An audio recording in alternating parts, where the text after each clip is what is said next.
Taylor Swift is no stranger to bringing guests on stage. But during her latest show in London on the Eras Tour on Sunday, she had a very special one: her boyfriend, Travis Kelce. Dressed in a ringmaster ensemble, the football star popped up during a costume change skit that acts as the prelude to Swift's performance of "I Can Do It With a Broken Heart." Before she delivered the first lyric, Swift even broke character to blow Kelce a kiss. Of course, Swift and Kelce haven't been shy about kissing, cuddling, and supporting each other's endeavors since they began dating last summer. But Kelce's cameo gave PDA a whole new meaning. Never before had Swift invited a boyfriend to share the spotlight during one of her concerts, never mind one on a legacy-cementing billion-dollar tour. The move seems even more surprising and extravagant in contrast to Swift's previous relationship with the British actor Joe Alwyn. During their 6 years together, both stars fiercely protected their privacy and were rarely seen together in public. But for longtime Swifties, those who predate her relationship with Alwyn, Sunday's events may feel more familiar than strange, almost like a callback to simpler times. In the first half of her career, Swift wasn't shy about her most romantic whims. She posted photos of heart-shaped lockets and tropical getaways. She took seaside strolls with her boyfriend's mom. She wore ball gowns and belted starry-eyed ballads while suspended in the air on flying balconies.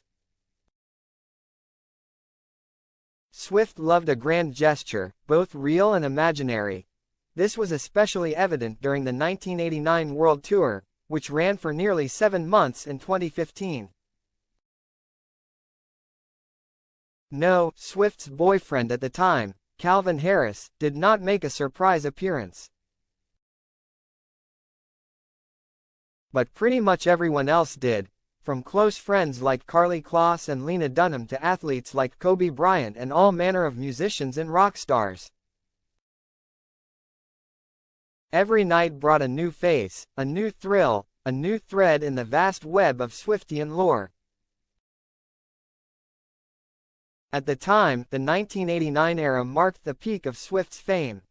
Mostly thanks to her talent and partially thanks to her self-spun underdog narrative, she had enjoyed years of headlines like Taylor Swift, America's Sweetheart, and Taylor Swift is the music industry. With her new synth-pop sound, inescapable singles like Shake It Off and Blank Space, a squad full of supermodels, and a cameo-packed tour, Swift was everywhere. So, as often happens with female celebrities, her success went from charming to grating. A new kind of headline began to pop up, immortalized by Dana Evans' Gawker essay "Taylor Swift is Not Your Friend," which criticized her tour antics as opportunistic and sinister. Then came the infamous phone call. When Kim Kardashian shared a snippet of Swift's conversation with Ye about his song "Famous" that seemed to contradict Swift's version of events, the world was already ready to turn on her. In Swift's own words, "She was cancelled within an inch of my life insanity." The backlash forced the self-described mastermind to recalculate her strategy and pull back from the public eye. She still released big pop bangers and went on tour, but her movements felt more careful, sparing, and protective. Ever since Swift kicked off the Eras Tour last year, and split from Alwyn shortly after, she's gradually returned to her pre-cancellation mentality. It's perhaps the most classic Swiftian ideology: more is more. This can apply to everything and anything: more songs, more hours on stage, more CD variants, and, naturally, more photo ops with her hunky boyfriend. She risks being overexposed again, but maybe this time, she knows she'll survive. Indeed, Swift told Time in December that she's not interested in being locked away anymore, in exerting an extreme amount of effort to hide her passion and enthusiasm from the world, including her bond with Kelce. When you say a relationship is public, that means I am going to see him do what he loves, we're showing up for each other, other people are there, and we don't care, she said. In this respect, Kelce may be the perfect match for Swift. After all, their relationship started after he mentioned on his podcast that he wanted to meet her. He's a businessman, and a ham, in his own right. His managers have been open about their plan to make him as famous as The Rock.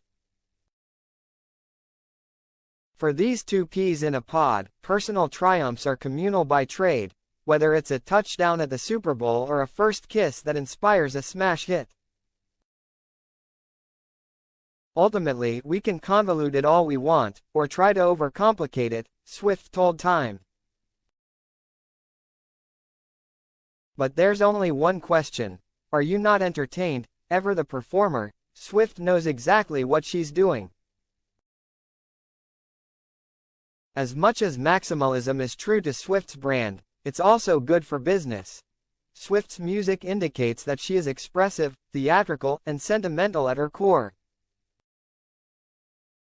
Her net worth proves that she's skilled at monetizing those qualities. After all, Swift made her name as a confessional songwriter, transforming her intimate moments into morsels for public consumption. Perhaps bringing Kelce on stage felt as natural to Swift as writing a love song about him. But as Swift well knows, both will generate headlines.